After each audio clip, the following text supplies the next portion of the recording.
I've got a really short video for you today. Everybody probably already knows that I love Humbrol enamels, and this is probably because I've been using them since the 1980s. Stick with what you know. The quality of the new ones is very suspect. I'll get that out in the open now. They've changed the formula. What happened to you, man? Used to be cool. And that makes them nowhere near as good as they used to be. And one of the things that I do, particularly at shows or in model shops, is I try and track down old formula Humbrol enamel because actually the quality of the old stuff is still good. As long as what's in the tin is still liquid, it doesn't matter how old they are, they're still good to go. It's just a little slimy. It's still good. It's still good. It also means you can pick up colours which are no longer in the range, and there's a few in the selection that I'm going to show you that are no longer available, which nonetheless I think are some of the greatest colours that Humbrol have ever made.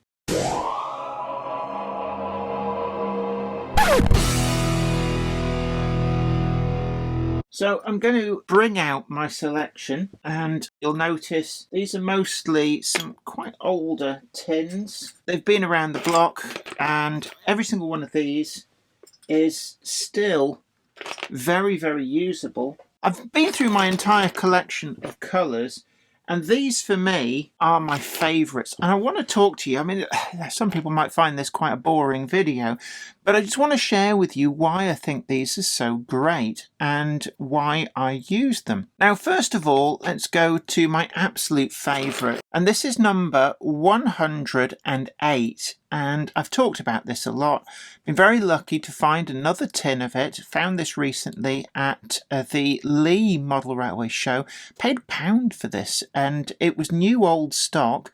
Whilst the tin looks a bit grotty, it had never been used. I've now used half of this tin, so I'm already on the lookout for more tins of this. Number 108 is a discontinued colour, but this is kind of an olive colour, and Humbrol tried to tell me that, oh, there's other colours in the range that are pretty much the same thing, that's why we discontinued it. No, it isn't. Our survey said... I've never found a match for this, and I think its official colour was something like French World War I khaki or something like that, but it's brilliant for doing bridge girders and metal work on model railways.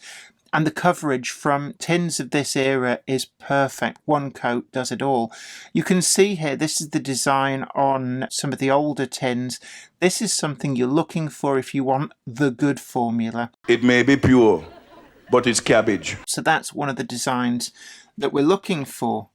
Now, slightly different, you can see that the Humbrol has changed, still called Enamel. And I've picked out number 88. This is a lighter green. This is perfect for what I remember for like 1950s works green.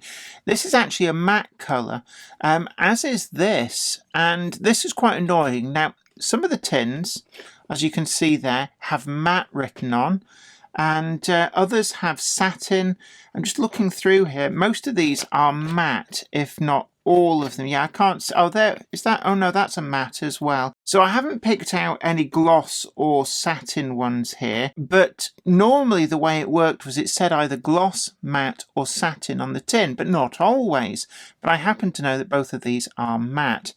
88 though, really great green. Use it from time to time on things like garden sheds, such like line-side huts on the railway. Works absolutely perfectly. Now, another colour which I really like, I don't actually know if this is discontinued, but you can see there, Humbrol colour spelt wrong. I think that's because in the UK, colour spelt in American is not an actual word, so you can actually copyright the logo and stuff, which you wouldn't with colour with the U spelt correctly. Yes, I know Americans are shouting at the screen, but this 109, I refer to it as works blue, and it's the perfect colour for painting anywhere industrial that you want a hint of blue. This for me is a great colour.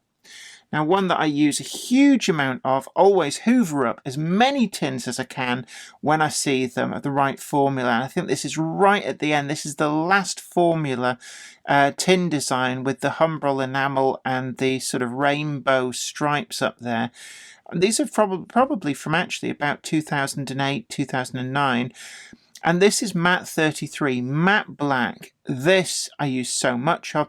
It actually dries properly matte. Now the newer formula, even if you buy matte 33, it doesn't dry matte. Humbrol, what are you thinking? Hi, this is Editor Zoe jumping in to say if you can't get any of the old matte 33 from Humbrol, you could always use Citadel's Chaos Black, which is in a spray can and will cover things in a very good, fast drying matte that looks amazing. That's what Jenny used on this girder bridge.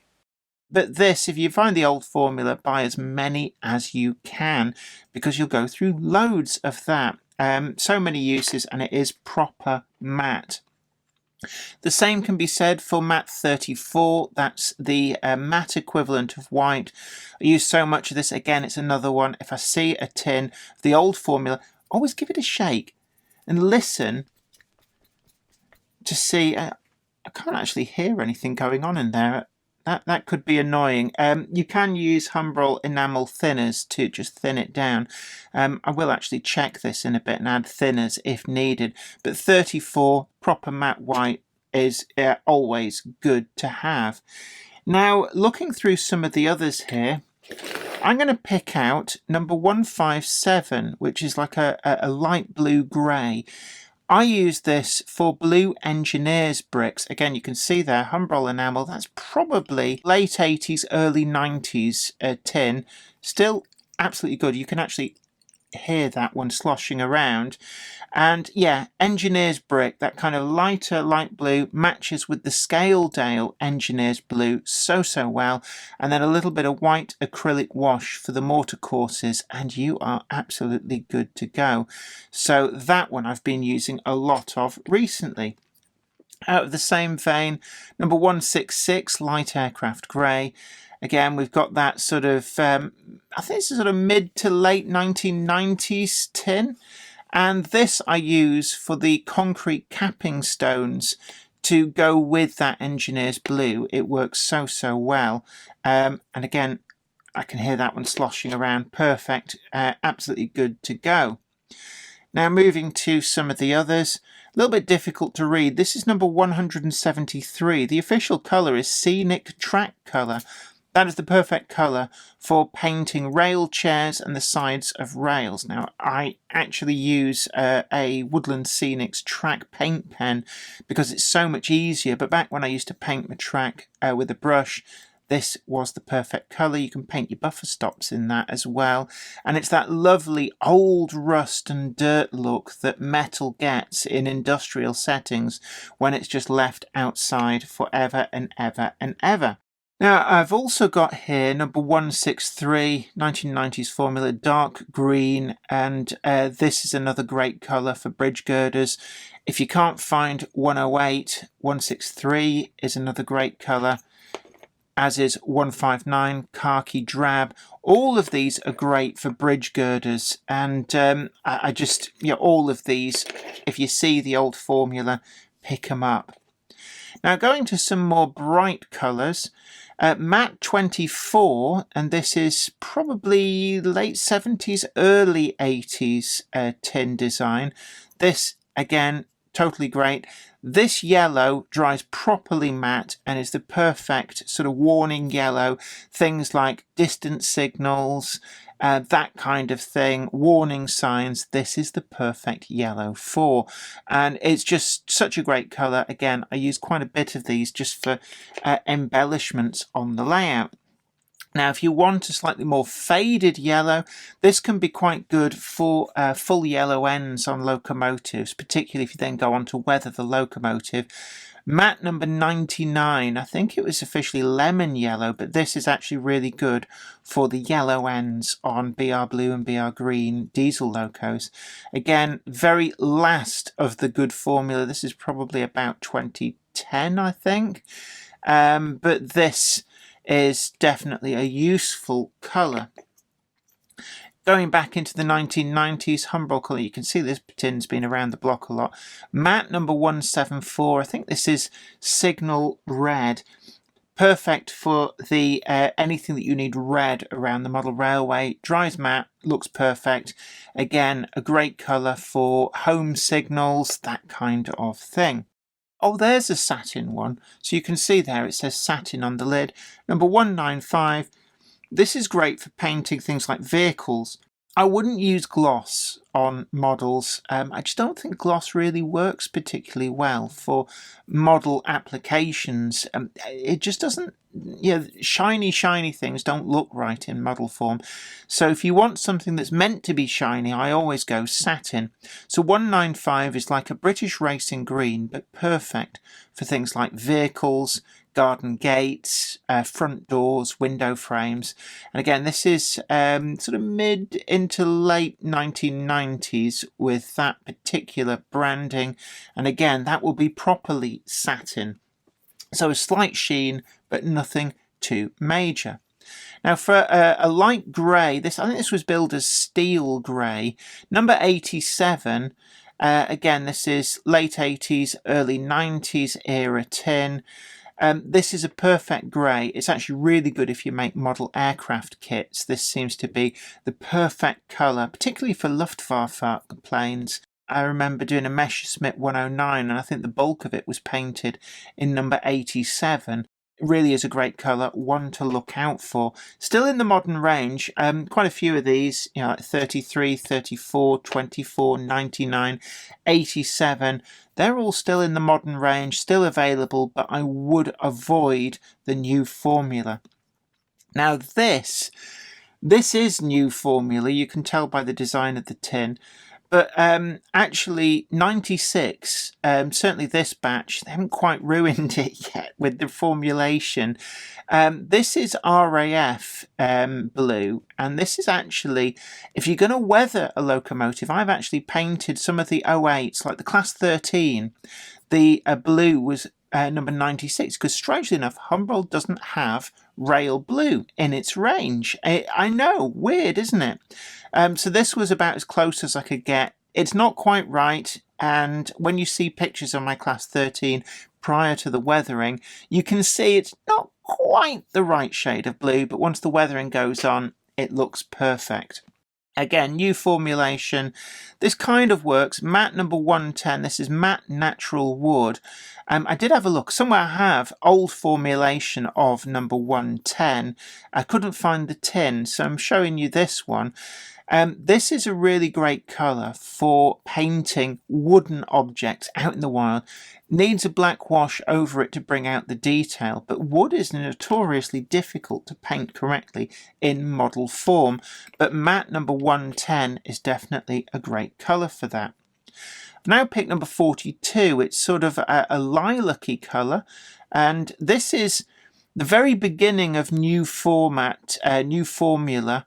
But this one, for whatever reason, I think this is last of the old stock with new labelling. This one actually goes on properly. And this again, I'd match this up with my Works Blue. These are great industrial colours, particularly for anything 1950s, 60s, 70s, for painting things. They really had a love of these very vibrant base colours. So that is a really great one to have to hand. Now for metallic colours, number 11 and number 16 are silver and gold, but I tend to steer clear of them. So I've got two colours here, number 55 and number 171. Now that's probably about 2009, so the formulation is good. Steer clear of the new formulation. The metallic colours just aren't any good compared to the old formula. This is probably mid-1980s, number 55, so we've got kind of bronze and possibly bronze and brass, or bronze and phosphor bronze. Difficult to know the exact colours. Quite similar colours. Don't be swayed by the corrosion on the tin lid. That's probably darkened down from what it should be. But these are subtly different shades. Really good if you're doing different fittings on the boiler backhead of a locomotive. Not everything is copper, not everything is brass. Some things are phosphor bronze as well. So it's good to have a few different shades, and these go on and actually look like metal. I haven't seen old formula number 11 or number 16 for a great many years. My very final old formula tin of number 16 I gave to a work colleague who was restoring a sign, and they'd started with old formula, run out, gone out and bought a new tin of number 16, and it looks atrocious next to the old formula. So I gave him a last half a tin and said, just look, put a little bit of enamel thinners in, just thin it down, make it go the distance. And it restored this old sign from the 1960s perfectly. So he was very, very grateful for that. But I've never seen another tin of older formula. So I do keep looking. So there you go. There's my top Humbrol picks. Love to hear down below. What are yours? I know a lot of people have moved over to using stuff like acrylics, Vallejo, and rail match paints. There's so many other good brands on the market. Humbrol have allowed themselves to fall by the wayside. But from back in the days when Humbrol was king, these are my top picks. I'd like to thank everybody over on Patreon, and an extra special huge thanks goes out to our Patreon heroes. Without you guys over on Patreon, we really wouldn't be able to keep making the video content that you see on this channel. And don't forget that you can also head on over to patreon.com/Jennifer Kirk and check out the different tiers of rewards. Thank you so much. You are absolute legends.